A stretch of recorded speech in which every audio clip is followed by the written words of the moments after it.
Hi, welcome to Timeout with Coach Ware. Well, it's been a long season, man, and I have to say it was successful in some ways. In other ways, it was a little disappointment. We had a good season, played tough. At one point, we were the hunters. All right, we were trying to get to a point in the season where we could dominate and get to the position that we wanted to get to. And we got right there at that point where we wind up becoming the hunted. People were coming after us and trying to reach that top of that level, and they picked their game up trying to reach our goal where we had been trying to reach to. And it came down to two big games, and we did not win those two games that we needed to win to be the top of the list, the number one team in the conference. We wind up number two in the conference.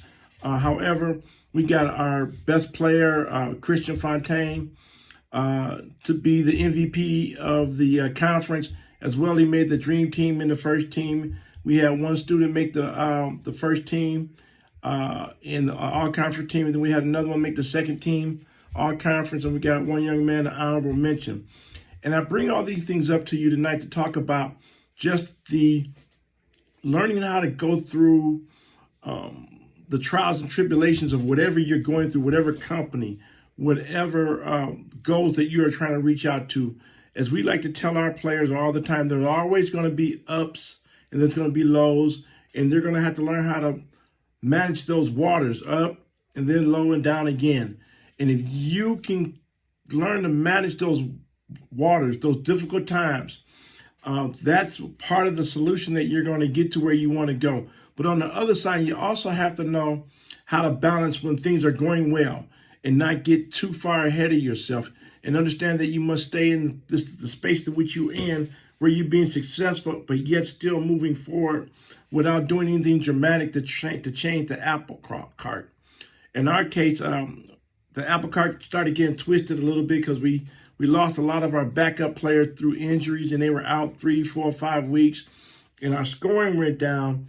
And it was our job, and the coaching staff job, was to make sure that we kept the ship going and kept everyone balanced, not getting too upset, not getting too excited.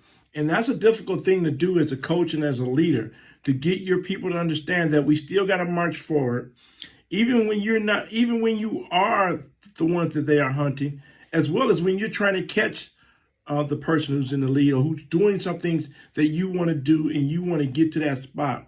So you have to learn how to handle those waters and balance the ups and downs. Prayer is a really good way to handle that, but also being prepared and knowing what your situation is, having a SWOT to know what's your strengths and your weaknesses, and you ask the right questions to the right people that are among you, and make sure that you trust them when you're asking them a question, that whatever the answer is, you're willing to use it and provide that information to make the whole collective and the whole team working together towards a give and go. Well, I hope this is encouraging to you, but the point is, learn how to navigate those waters. Learn how to keep your company, your team, your program going no matter what the circumstances is, good times or bad times. Sometimes you're going to be the hunted, and sometimes you're going to be the hunter. So you have to remember those things and stay in that balance and carry your team through that. All right. Well, again, thank you for checking in. We love you. We appreciate you. And remember that. I always say, know your why. Have a good evening. God bless you. We'll talk to you soon.